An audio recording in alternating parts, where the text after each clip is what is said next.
This is another room that's actually at the Herbert Art Gallery. It talks about how, unfortunately, how Coventry was bombed during the Blitz, so during the Second World War. This is why Coventry actually has two cathedrals. It has the original cathedral, which was unfortunately bombed, and then it has the new cathedral, which both are definitely worth viewing and visiting if you ever are in Coventry itself. The new cathedral has so much history. I mean, even today, just attending the service and being shown around by the vicar that was there. I call her the vicar because she was my previous vicar at my church in Nuneaton, St. Paul's. And she showed us where they baptised the babies. She showed us the pennies in the floor. She showed us how even the flagstones, I call them flagstones, but all of the stones that were on the floor themselves were full of fossils. There's just so much history within Coventry. And it's just nice to have the opportunity to reminisce and familiarise myself with this history, which is something I haven't done in a long time. But places like this would have been on the national curriculum. The Coventry Transport Museum, the Herbert Art Gallery, the Cathedral. These were all places that I visited as a child whilst in mainstream education.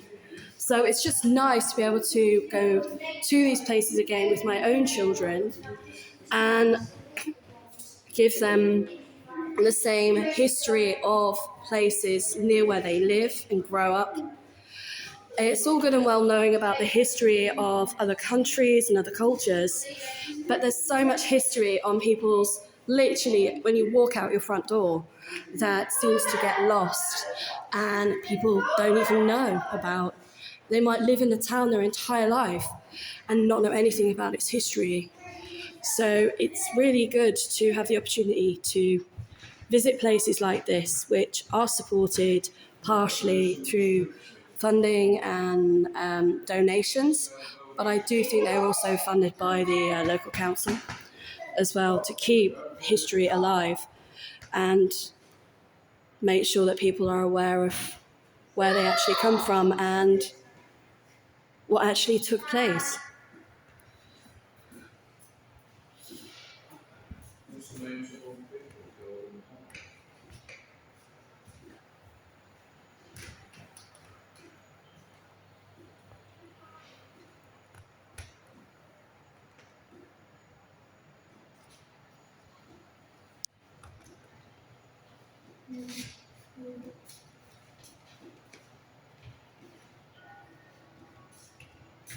Right, I've never actually seen this map until today, and there's information on the wall actually says that this was a target map for Coventry.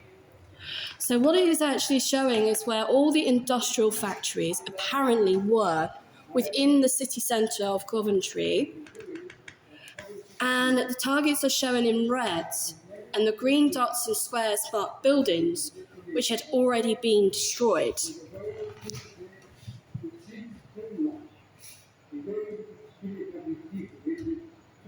So again, when you think about how much industry there was actually within the United Kingdom itself before, during, and then after the Second World War, Coventry was a very important place within the United Kingdom where a lot of industry did actually take place, which is why we do have things like the Coventry Transport Museum in Coventry.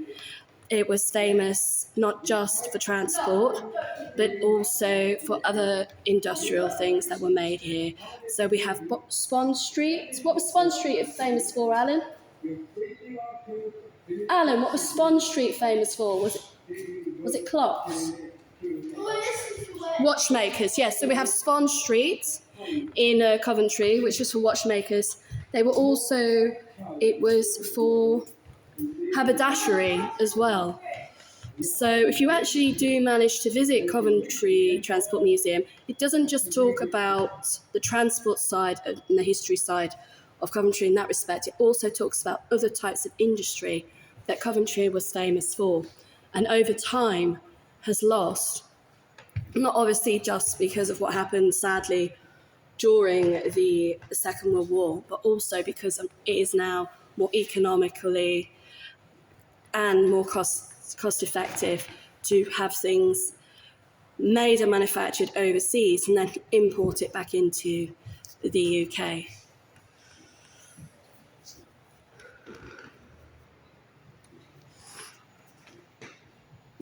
Again, this would have been the local paper for Coventry. They still used to have the Coventry Telegraph, which I do now believe has sadly no longer exists.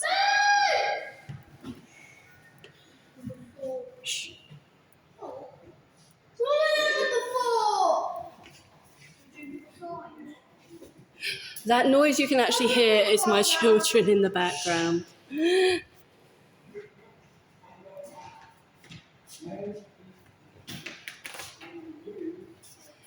And on here is a wall of memorial, I would call it, of all the civilians that were killed during the raid of the 14th and the 15th of November in 1940.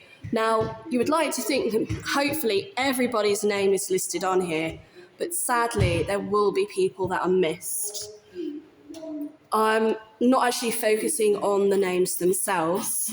I think, if you want to pay your respects or learn anything about the history of Coventry, that this would be one of the places that would tell you that, they are remembering those civilians that were a casualty of war during the Blitz bombing, which took place on the 14th and 15th of November, 1940.